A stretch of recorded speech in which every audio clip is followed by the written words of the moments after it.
उन विश्वसनीय चेहरों को चुनाव समिति में रखा जाता है जो पार्टी की बात इधर से उधर ना करें। हम अधिकृत नहीं थे कि चुनाव समिति में क्या हुआ। आज आपको बड़ी जिम्मेदारी पार्टी ने दी है और आपका निर्विरोध निर्वाचन होना तय है। अब क्या प्राथमिकताएं होंगी, क्योंकि महिला के रूप में आपको भेजा जा रहा है राज्यसभा। ये उम्मीद आपको थी कि आप राज्यसभा के लिए चुनी जाएंगी, क्योंकि आपने एक जो सफ़र तय किया है नगर पालिका अध्यक्ष से लेकर यहाँ तक, उम्मीद थी आपको यहाँ पहुँचने। मध्य प्रदेश बीजेपी ने महिला मोर्चे की प्रदेश अध्यक्ष माया नरोलिया को राज्यसभा का उम्मीदवार बनाया है। नामांकन दाखिल उन्होंने कर दिया है और उनका निर्विरोध नामांकन दाखिल होने के बाद निर्विरोध निर्वाचन तय है। मेरे साथ माया नरोलिया जी, उनसे बातचीत करते हैं। माया जी, ये जो आज आपको बड़ी जिम्मेदारी पार्टी ने दी है और आपका निर्विरोध निर्वाचन होना तय है, अब क्या प्राथमिकताएं होंगी, क्योंकि महिला के रूप में आपको भेजा जा रहा है राज्यसभा। सबसे पहले तो भारतीय जनता पार्टी के राष्ट्रीय नेतृत्व, प्रदेश नेतृत्व, राष्ट्रीय नेतृत्व में हमारे यशस्वी जननायक और देवतुल्य प्रधानमंत्री श्री नरेंद्र मोदी जी जो विकसित भारत संकल्प को लेकर काम कर रहे हैं, उनका अभिनंदन करती हूं, उनके प्रति हृदय से कृतज्ञता ज्ञापित करती हूं।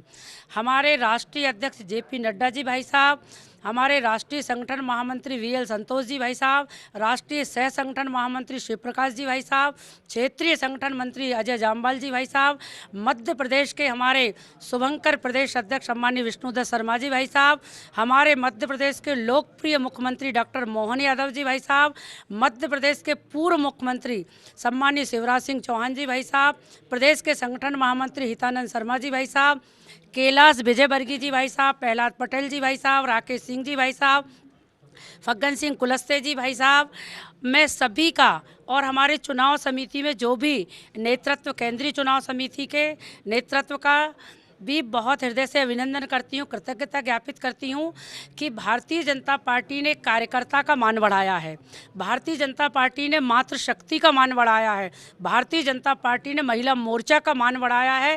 पूरा महिला मोर्चा, मध्य प्रदेश का महिला मोर्चा तो आनंदित और प्रफुल्लित है ही, लेकिन पूरे देश का महिला मोर्चा आनंदित और प्रफुल्लित है और बहुत खुशी का अनुभव कर रहा है कि आगे महिलाओं को एक उम्मीद जाग रही है कि हम काम करते करते कब हम उच्च सदन में पहुंच जाएं, ये भारतीय जनता पार्टी में ही संभव है। ये उम्मीद आपको थी कि आप राज्यसभा के लिए चुनी जाएंगी, क्योंकि आपने एक जो सफ़र तय किया है नगर पालिका अध्यक्ष से लेकर यहाँ तक, उम्मीद थी आपको यहाँ पहुँचने की। मैंने पार्टी से कभी कुछ नहीं मांगा।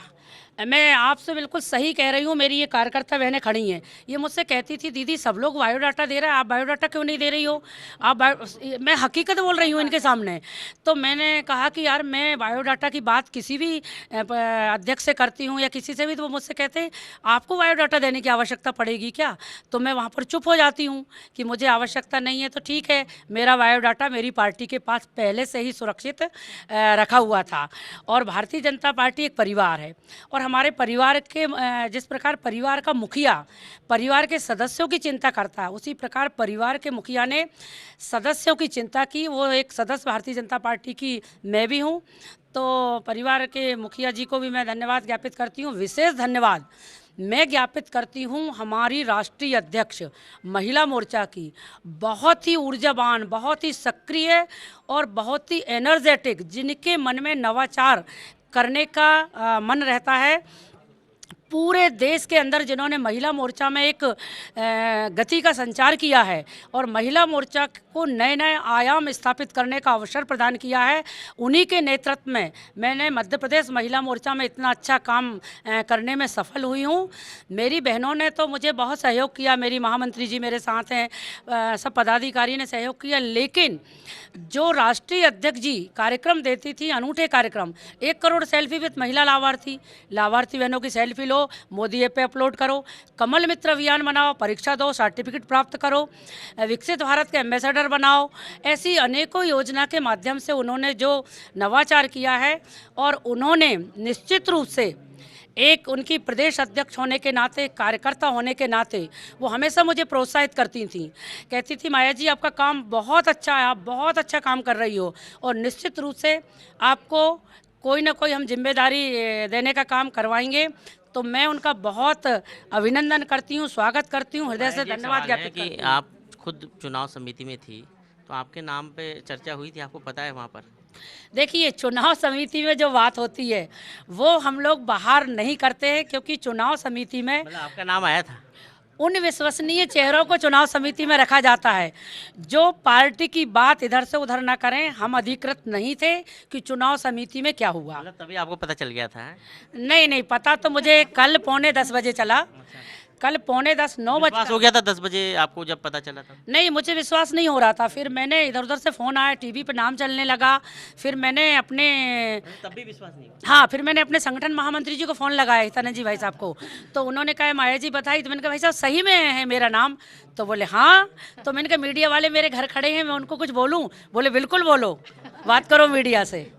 तब मैं बिल्कुल कंफर्म हो गई कि मेरा राज्यसभा के लिए नॉमिनेशन हुआ है। तो ये है भारतीय जनता पार्टी, एक कार्यकर्ता को राज्यसभा के लिए भेजा, और वो कार्यकर्ता जिसने अपने राजनीतिक जीवन की शुरुआत नगर पालिका मतलब पार्षद के रूप में की, नगर पालिका अध्यक्ष के रूप में की, और अब बीजेपी की राज्यसभा प्रत्याशी बनी है और अब राज्यसभा में महिलाओं की आवाज़ को बुलंद करेगी। कैमरा पर्सन विनीत के साथ विवेक पटिया, IBC 24 भोपाल।